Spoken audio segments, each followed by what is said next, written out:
That excellent Sheffield United side of the 70s, so our golden goals feature the likes of Alan Woodward and Bill Deard in hunting against Southampton. That's later. For now, John with the headlines. Thank you, John. And after Sheffield Wednesday's 3-1 win at Hillsborough against Middlesbrough, the focus isn't so much on them, but on whether Borough can survive. The general consensus seems to be no.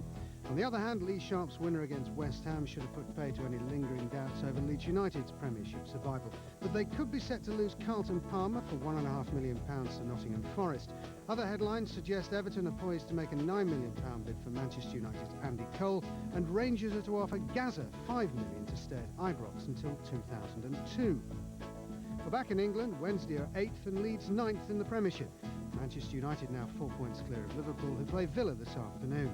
At the bottom, Middlesbrough are 5 points adrift. West Ham and Southampton occupy the other relegation places. Well, now for yesterday's Nationwide League action, let's rejoin John. Barnsley's three musketeers engineered an important win at Southend. Darren Sheridan fenced at the opponent. Paul Wilkinson lunged at the heart. Neil Redfern was in for the kill. The win was essential after the home defeat by Wolves, but prospects receded when Andy Thompson took advantage of Matty Appleby's slip to beat David Watson.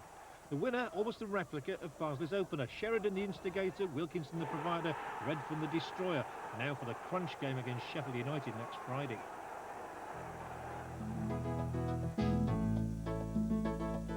Portsmouth had won their previous 7 matches, and it took them only 19 minutes to unlock a Sheffield United defence that had conceded 8 goals in their last 4. A solo effort from Paul Hall. But the arrival of Jan Åge Fjørtoft to suddenly give the Blades their cutting edge at the other end, the equaliser, his 5th in 3 games. At £750,000, he's already looking a bit of a bargain. He might have added the winner as well. Pompey failed to clear a corner, and the big Norwegian's half volley hit the bar. Even so, a useful point for the Blades. Portsmouth 1, Sheffield United 1. Much of the pre-match speculation surrounding Birmingham's visit to Grimsby was about Trevor Francis' future, and when Clive Mendonca and John McDermott contrived to set up a goal for Nicky Southall, the Blues seemed to be heading for a 7th successive fall.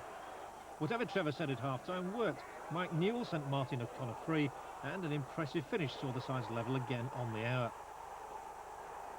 Within a minute, Grimsby's relegation fears were deepening. Steve Livingston, tracking back to cover Nicky Forster, didn't get any purchase on his header. Forster accepted his first goal since a move from Brentford. Grimsby 1, Birmingham 2. 2 men took centre stage at Carrow Road. Norwich's Darren Eadie and referee Andy D'Urso.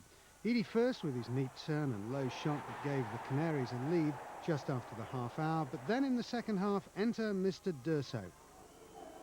Tom Cowan was dispatched for that tackle on Robert Fleck, despite his protestations that he'd gone for the ball. Eadie again showed why he's the target of many a Premiership team, as he added a second for Norwich, but really it was Mr. D'Urso who stole the show. He'd already sent off Town's Andy Payton and Norwich's Kevin Scott for an off-the-ball flare-up when Eadie's afternoon ended prematurely as well, after his lunge at Paul Reed. Both sides finished with 9 men. More worryingly for Town, they haven't won for 6 matches.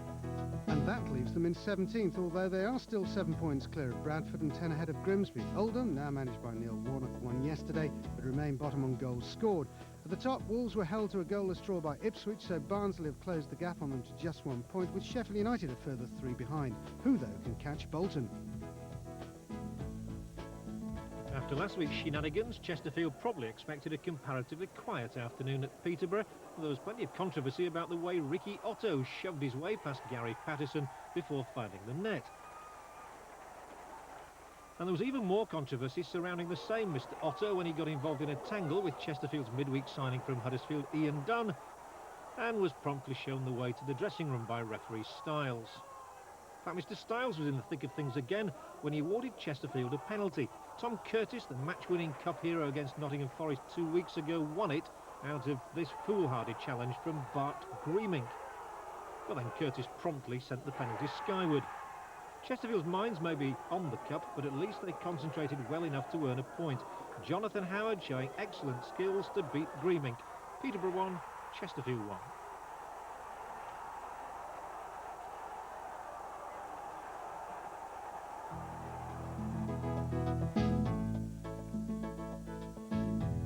You have to go back to early December for the last time York kept a clean sheet in the league, and they quickly found themselves a goal down against second place Luton.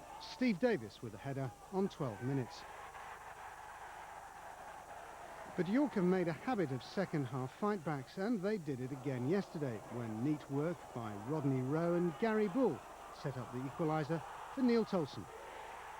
City started the day one place above the relegation zone, and the pressure seems to be telling on manager Alan Little, dismissed from the bench after a touchline row with referee Terry Heilbronn. After that, it was anyone's game.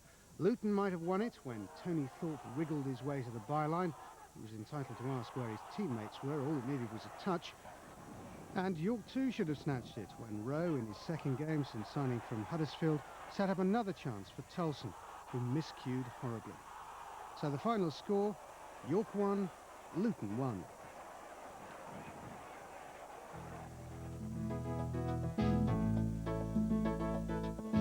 If there was one match Danny Bergara didn't want to lose this season, it was at Stockport, the club that sacked him. So a draw for Rotherham at Edgeley Park, most welcome, and Ian Breckin's saving header from Alan Armstrong's shot went a long way towards it.